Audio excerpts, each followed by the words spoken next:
Welcome back to another YouTube video. I am joined with Julian. Hello.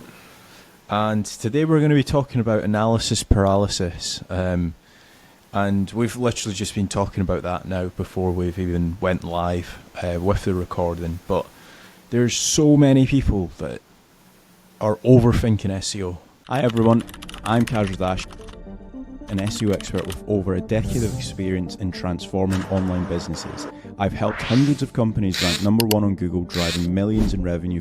I've worked with startups and Fortune 500 companies alike, crafting customized strategies that deliver tangible results. Plus, I've shared my insights on stage at various conferences, guiding thousands on the power of SEO. If you're looking to understand the real value of SEO and how it can skyrocket your business, you're in the right place. If you're looking to grow your organic SEO, make certain to check out the Traffic Accelerator system. The link is in the description. It is completely free.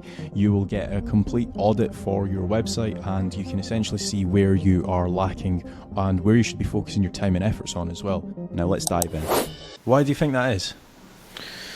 I think it can be as technical as you want to make it, right? And if you look at a lot of content out there that teaches people how to do SEO, it's so confusing. There's so much information. It's almost overwhelming. And so people just get lost in that rather than actually taking action. Yeah, definitely. Like, to be fair, I've done it in my early days of getting into SEO. There's surely times where you've logged in and you're looking at Ahrefs or your go-to SEO tool, and you're thinking, oh, why are these guys ranking? Is it because of the links? Is it because of the content, etc., etc.? But one thing to bear in mind when you are doing SEO is that it is hyper competitive. So by the time you have finished analysing your free competitors, they might have went and uploaded free articles, or they might have went and acquired 5 or 6 links in that time frame. So you always do need to bear that in mind when you are doing competitor analysis as well. Yeah, I remember watching an Alex Hormozy video once, and he was talking about how speed is your biggest advantage in business.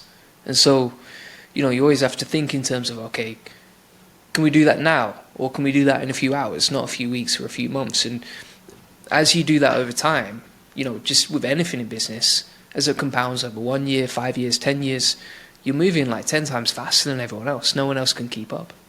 Yeah, that's exactly the case. Like, sometimes I'll do strategy calls with potential clients and stuff, and they're talking to me about, like, for example, hosting, or they're worried about what one of their biggest competitors in the industry is doing, and they're solely like worried about one specific keyword or one specific competitor. And it's like, well, hold on a minute, those guys, they're like a multi-million-pound company. Why do we not just start off with the foundations? Let's set up a good layer of foundations first, and then we can look to expand into turning you into a multi-million-pound conglomerate over a 5-year period. So I think that's super important as well. When it comes to SEO, you should definitely be looking at the correct competitors, not the Amazons of the world, for example. Yeah, 100%. The other thing that I see is, like, there's a lot of fear there of people doing the wrong things, particularly beginners, because they'll read about, like, penalties, getting penalized by Google for doing the wrong thing, whether that's link building or content or whatever. And so they're almost like fearful to do the wrong thing. And so that stops them from taking action. They're like, okay, I'm not going to move forward until I get a definite answer that I'm not going to get penalized for this. And it's like, there never is an answer. You just got to test loads of different things. Yeah, and then the thing is, the time period that you are not doing any work, whether it is building more articles, doing keyword research, or building links, etc., guess what? Your competitors are building more links and building more content. So one thing that I always say that with SEO is that it is very much down to a sliding scale. So if, say for example, if you were to start doing SEO today on your website, whether it is uploading more articles or building links or whatever, it's going to be a lot cheaper than you doing SEO in 2 months' time. Because, for example, in 2 months' time, your competitors might have went viral. They might have done some digital PR, or they might have done some upload more articles and stuff like that. So you always do need to bear that in mind when it comes to SEO. It is very much hyper competitive. Yeah, also I feel like a lot of people get pulled in different directions, right? So for example, everyone has their own unique view on how to do SEO. So for example, the way that you do a topical map is probably quite different to me.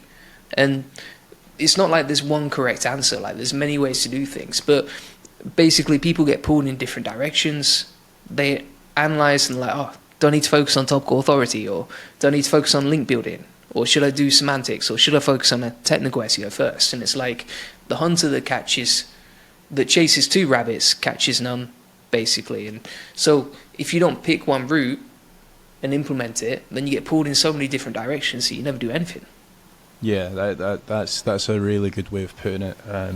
Like there's debates about people talking about, should I use this hosting, should I use that hosting? At the end of the day, like for example, your hosting, it's not going to pull you from position 60 to position 1. Doing like more content, focusing on the right things will.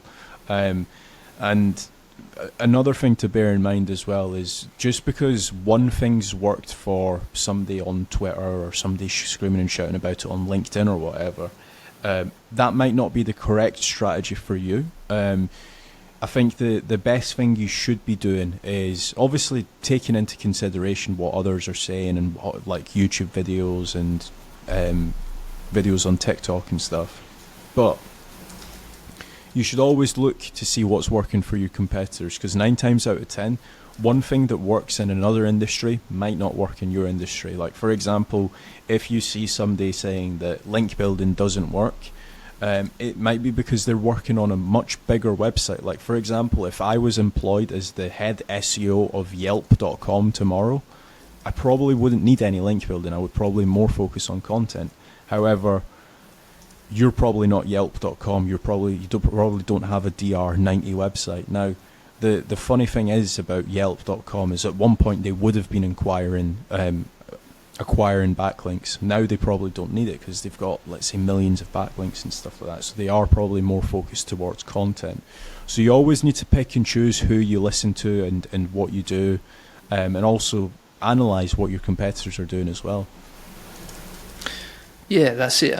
The final thing that I would say is, like, a lot of people get sucked into learning SEO rather than actually working on SEO and taking action. It's like, one of the questions I get asked a lot on the YouTube channel is, how much time should I be spending learning versus how much time working? I usually say spend 80% of your time taking action, because that's where you learn the most, and then 20% learning so that you're always upgrading your knowledge and your skills. But it's like, the learning only starts when you start building backlinks and you see how difficult that is, or you start trying to figure out what are the best keywords or how to create content.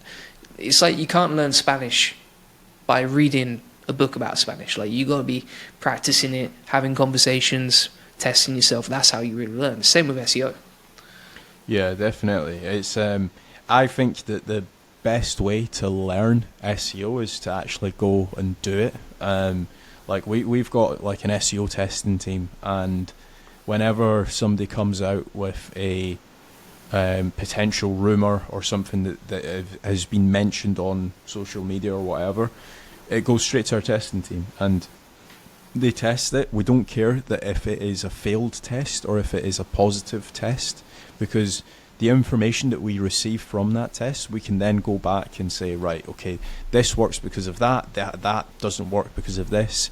And we can essentially start scaling it out on all of our websites or potential client sites and stuff like that. But having a testing team is super important. I know some people might not be able to afford that or budget that in, but away from the actual testing team, if you can actually start doing the actual testing yourself on websites and stuff, that will definitely have a positive impact.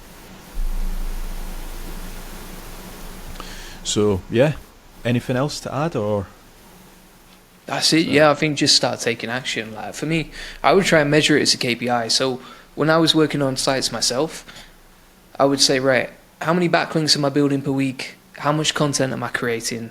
You know, how much keyword research have I got loaded up? And like, these are solid numbers that you can actually measure and see if you're taking enough action. Because if, for example, you're like, well, why is my website not ranking? And then you haven't focused on the numbers and the objective stuff. Then you check your site and you're like, well, I haven't created any content last week. I didn't build any backlinks. I didn't even find any low competition keywords. And so, of course, I'm not ranking. But until you start focusing on those numbers and starting hitting the KPIs, you're not going to get any results.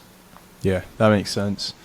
Yeah, I would agree with that. That's probably a very good start for anybody that's looking into doing their own SEO and stuff like that. Try setting up some KPIs where you can track your results week in, week out, or potentially every month. And you should obviously trying to be optimizing for those KPIs as well. But yeah, that has been today's video. Thank you so much for joining me, Julian. Thank you. And if you guys do want a free 15-minute growth strategy call, make sure to check the link down below or go to casualdash.com. Thanks.